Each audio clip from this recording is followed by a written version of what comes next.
چونکہ وہ ایک دربار کے ماحول میں، محل کے ماحول میں ہر وقت میوزیکل ہو کر رہتا ہے اس کا مائنڈ، اور پھر صوفی ہے، اور صوفی ہو اور عاشق ہو تو میوزیکل ہونا، پھر اوپر سے چشتی ہے، یعنی سلسلہ چشتیہ میں موسیقی کو سما کہا جاتا ہے.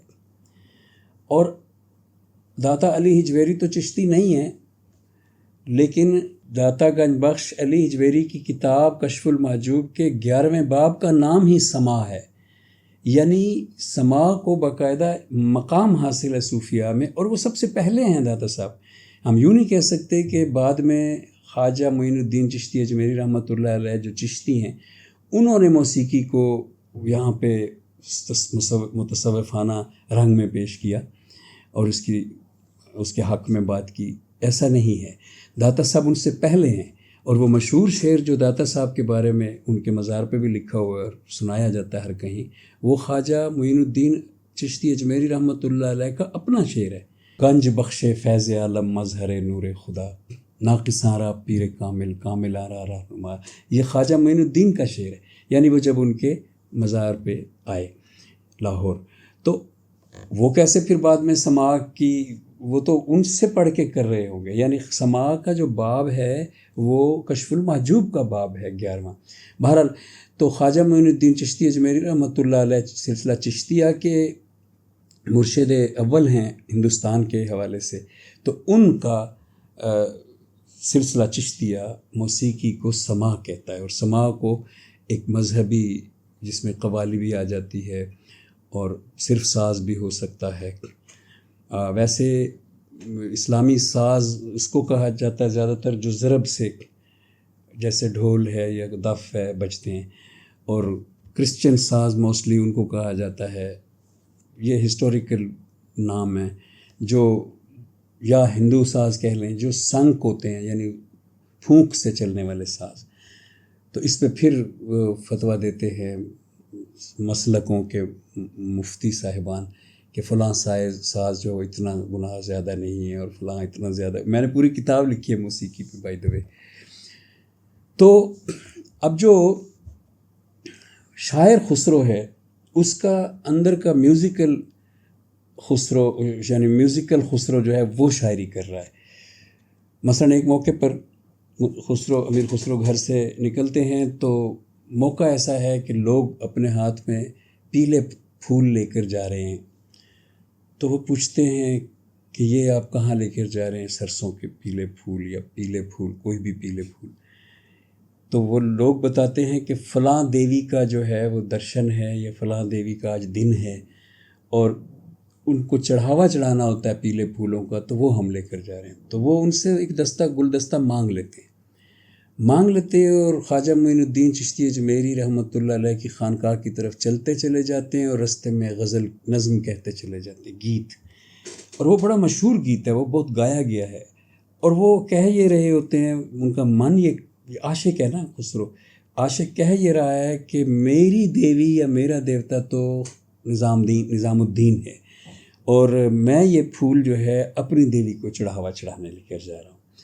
لیکن اس لہر میں، اس مستی میں وہ جو گیت ہے وہ بہت زبردست رومانٹک ہے، بہت بیوٹیفل گیت ہے. اس کے الفاظ ہیں کہ سکل بن پھول رہی سرسوں، بن پھول رہی سرسوں. اب دیکھیں نا، یہ جب گایا جائے گا تو اس کا کیا میٹر ہوگا، کیا اس میں بیلنس اور روانی ہوگی. شاعری جب صرف تحت اللفظ میں پڑھی جائے تو گانے، خاص طور پہ گیت تحت اللفظ میں پڑھے جائے تو سننے والے کو لگتا ہے یہ وزن میں نہیں ہے، حالانکہ وہ لکھے گانے کے لیے گئے ہیں. تو خسرو تو خود بہت بڑا گائک اور بہت بڑا نائک تھا گائکی کا، تو وہ تو father of modern Indian music ہے. تو اس نے لکھی اپنے خواجہ کے لیے کہ سکل بن پھول رہی سرسوں، بن پھول رہی سرسوں، امبوا پھوٹے ٹیسو پھولے، کوئل بولے ڈار ڈار اور گوری کرت سنگھار، ملنیا گڑھ والے آئیں کرسوں، سکل بن پھول رہی سرسوں، طرح طرح کے پھول کھلائے لے گڑوا ہاتھن میں آئے، نظام الدین کے دروجے پر آون کہہ گئے عاشق رنگ، اور بیت گئے برسوں سکل بن پھول رہی سرسوں۔ خسرو نے ہندی انداز میں اردو کی شاعری کی، بعد میں ہم نے اس کو فارسی انداز کی شاعری بنا دی۔ میں اکثر ایک بات کہا کرتا ہوں اپنے لٹریری دوستوں کے سامنے، کئی دفعہ لیکچروں میں بھی کہہ دیتا ہوں کہ خسرو اس بولی، اس اردو میں شاعری کرتے تھے جس اردو کو آج بھی ہم بولتے ہیں، اور بعد کے شعراء بشمول اقبال اس اردو میں شاعری کرتے تھے جو ہم کبھی نہیں بولتے۔ اب میں اس کی مثال دیتا ہوں آپ کو۔ میں کہہ یہ رہا ہوں کہ ہم تراکیب جو اضافتوں کے ساتھ اور واو لگا کے یا زیر لگا کے یا عربی کی طرح سے بنائی گئی جو تراکیب ہیں فارسی کی اور عربی کی، وہ ہم کب بولتے ہیں؟ کبھی ہم اپنے بچوں کو یوں تو نہیں کہہ رہے ہوتے کہ آپ بازار اسلام آباد میں چلے جائیے بیٹا، وہاں سے جا کے آپ ایک کتاب اردو خرید کر لائیے، اور ایک آپ جو ہے وہاں پہ چلے جائیے، آپ دکان حجام پہ چلے جائیے یا دکانیں، ایسے کون بولتا ہے؟ یہ شاعری میں تو ایسے ہو رہا ہے، ہوتا ہے، آیا ہے۔ تو اب یہاں میرا پوائنٹ یہ ہے کہ خسرو کی شاعری میں بہت کم آپ کو تراکیب ملیں گی اور اضافتیں ملیں گی اور اس طرح کی۔ یہ میرا جی کے ساتھ، میرا جی بھی بہت کم ملیں گی، لیکن آپ غالب کو دیکھیں گے، آپ اقبال کو دیکھیں گے، اور آپ اگر فیض کو دیکھیں گے تو یوں لگے گا آپ کو کہ تراکیبیں اور ساری پرشین کے انداز میں اور ساری عربک کے انداز میں۔ ہم تو سادہ اردو بولتے ہیں، ہماری اردو میں کوئی زیر زبر نہیں لگی ہوئی ہوتی، ہماری اردو جو ہے وہ فارسی نہیں ہے۔ ہم یوں نہیں کہتے کہ یہ مجھے گلاس سے دودھ اٹھا کر دے دو، عجیب سی ترکیب بن گئی ہے۔ یعنی ہم زیریں لگا کے تو نہیں بول رہے ہوتے، ہم تو کہتے ہیں دودھ کا گلاس اٹھا کے دے دو۔ سو ویسی شاعری جو ہے وہ امیر خسرو کی شاعری ہے یا میرا جی کی شاعری ہے، اور وہ زیادہ اچھی اور سہل ممتنع شاعری ہے۔ ہم اقبال کی شاعری کو کہہ سکتے ہیں کہ اصل میں فارسی شاعری ہے، اردو میں لکھی ہوئی۔ ہم غالب کی شاعری کے بارے میں بھی یہی کہہ سکتے ہیں کہ وہ بھی اصل میں فارسی شاعری ہے، اردو میں لکھی ہوئی۔ اب آ گئی آخری بات ہے عاشق خسرو کے بارے میں۔ شاعر خسرو کی بات میں نے آپ سے کر دی۔ عاشق امیر خسرو، جس کا مشہور مصرع جو ہے وہ اس کے عشق کو بیان کرنے کے لیے کافی ہے کہ نمی دانم چہ منزل بود شب، جائی کے من بودم، بہر سو رقص بسمل بود شب، جائے کہ من بودم۔ نہیں جانتا میں، نمی دانم چہ منزل بود، وہ کون سی منزل تھی، شب گزشتہ رات، وہ کون سی جگہ تھی میں نہیں جانتا، جائے کہ شب جائے کہ من بودم، جہاں میں نے رات گزاری، جہاں میں تھا رات، مجھے کوئی خبر نہیں وہ کیا منزل تھی، وہ کیا جگہ تھی۔ ہر کوئی رقص بسمل میں تھا، جیسے بسمل ہوتا ہے تڑپتا ہوا، جس کو ذبح کیا جاتا ہے تو وہ تڑپتا ہے، تو کوئی بھی تڑپتا ہوا بسمل ہی ہوتا ہے۔ سو رقص بسمل تھا، ہر طرف ہر کوئی تڑپ رہا تھا، اور مجھے معلوم نہیں وہ کیا جگہ تھی جہاں میرا تھا۔ پھر ایک اور خسرو کے عشق کا جو ثبوت ہے وہ یہ ہے کہ ان کے مرشد نظام الدین اولیاء نے کئی مرتبہ ایک دعا مانگی اللہ سے، اور وہ دعا یہ تھی کہ اے اللہ اس ترک وہ اب ان کو کہہ رہے ہیں امیر خسرو کو، محبت سے ترک کہہ رہے ہیں، میں تو عطرۂ محبت خواجہ صاحب سے کہوں گا کہ ترک نہ کہیے، وہ ہمارے ہندوستانی مسلمان تھے اور اب کی نئی ٹرم میں پاکستانی تھے۔ سو بہرحال ان کے مرشد ہیں، وہ جو مرضی انہیں کہیں۔ تو خواجہ نظام الدین اولیاء کہہ رہے ہیں کہ اے اللہ اس ترک کے سوزے دروں کے تو فعل مجھے بخش دے، اپنی بخشش مانگ رہے ہیں اللہ سے۔ خواجہ نظام الدین اولیاء وسیلہ یہ دے رہے ہیں کہ اس ترک کے سوزے دروں کی، یعنی اس کا جو عشق ہے ان کو وہ جانتے ہیں، اس کو، یہ رومی جیسا بندہ تھا عشق میں امیر خسرو۔ اور ایک واقعہ ہے، اس کو آپ کہہ سکتے ہیں حکایت ہے، مت ہے، اس کو آپ کہہ سکتے ہیں کہ سچی نہیں ہوگی، کچھ بھی، لیکن وہ چونکہ متعدد کتابوں میں ہے تو ختم کرنے سے پہلے خسرو کے عشق کے حوالے سے وہ بیان کر کے پھر میں آپ سے اجازت چاہتا ہوں۔ وہ روایت یہ ہے کہ ایک شخص آیا خواجہ نظام الدین اولیاء کے پاس، اور وہ باعزت باوقار سابقہ زندگی میں کوئی امیر کبیر آدمی رہا ہوگا، تو وہ ان سے آ کے خفیہ ملاقات کر کے کہتا ہے کہ میں بھیک نہیں مانگ سکتا، حالت بہت خراب ہے، میری مدد کیجیے، مجھے کچھ دیجیے، پیسے مانگ رہا تھا۔ تو خواجہ صاحب نے اسے اپنے جوتے دے دیے۔ اب سننے میں تو بڑے عجیب لگتا ہے، خواجہ صاحب نے اپنے جوتے دے کر کہا کہ یہ لے جاؤ، تمہاری صورتحال بدل جائے گی۔ تو وہ جس سرائے میں ٹھہرا ہوا تھا، اس سرائے میں امیر خسرو آئے، کسی وجہ سے وہ بھی وہیں ٹھہر رہے تھے، اور روایت میں ہے کہ اسی دن ان کو بہت سارا خزانہ ملا تھا، اور جس گھوڑے پہ یا جن گھوڑوں پہ وہ لدا ہوا تھا وہ بھی ساتھ تھے سرائے میں۔ تو وہ سرائے میں آئے اور وہاں پہ انہوں نے بھی قیام کیا۔ تو وہ سارا سرائے میں کہتے پھرتے تھے، بوئے شیخ می آمد، بوئے شیخ می آمد، بوئے شیخ می آمد، مجھے اپنے شیخ کی بو آ رہی ہے۔ تو اس شخص نے سنا تو اس نے کہا آپ کس شخص کی بات کر رہے ہیں؟ تو انہوں نے کہا میں خواجہ نظام الدین اولیاء کی بات کر رہا ہوں۔ تو وہ شخص بڑا حیران ہوا، اور اس نے اپنے جوتے جو اس کے پاس محفوظ تھے، خواجہ صاحب نے دیے تھے، نکال کے دکھائے اور کہا کہ یہ خواجہ صاحب نے مجھے دیے ہیں۔ تو امیر خسرو حیران رہ گئے، کیونکہ فوراً وہ جوتے پہچان گئے۔ تو انہوں نے کہا ارے یہ تو مجھے دے دو، اگر بیچنا چاہتے ہو تو میں پیسے دے دیتا ہوں۔ تو انہوں نے وہ جتنا خزانہ ان کے پاس اس دن تھا وہ ان جوتوں کے عوض اس کو دے دیا، اور اسی دن وہ خواجہ نظام الدین اولیاء کے پاس پہنچ گئے اور ان کے قدموں میں حاضر ہو کے وہ جوتے ان کے سامنے پیش کر دیے، اور رو رہے تھے۔ تو انہوں نے وہ بھی آگے جس طرح سے بھی آپ اس کو خود پڑھ لیں، باقی بہت خوبصورت اور دلچسپ واقعہ ہے، اور روحانیت اور عشق کو، محبت کو بیان کرتا ہے۔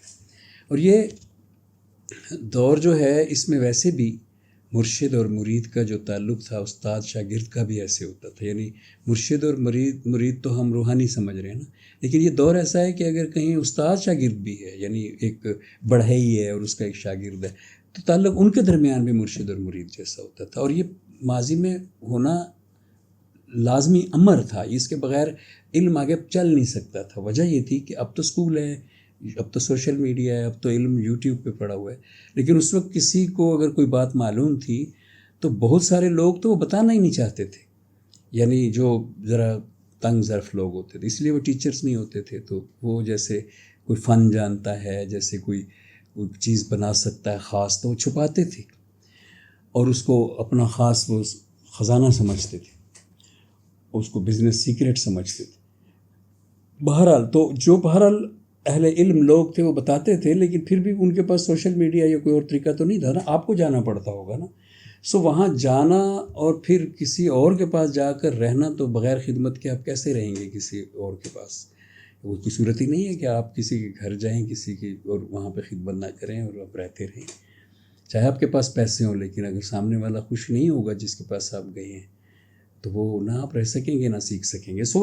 نیچرل ہے اس دور میں پیر اور مرید کے درمیان محبت کا رشتہ، لیکن جب وہ روحانی ہو جائے گا اور پیر اور مرید جو ہے وہ سکھانے کی دنیاوی چیزوں سے ہٹ کے آپ کو اللہ کی معرفت سکھا رہے ہوں گے، تو محبت کس لیول پہ ہوگی وہ اس کو آپ امیجن کیجئے۔ بہت شکریہ۔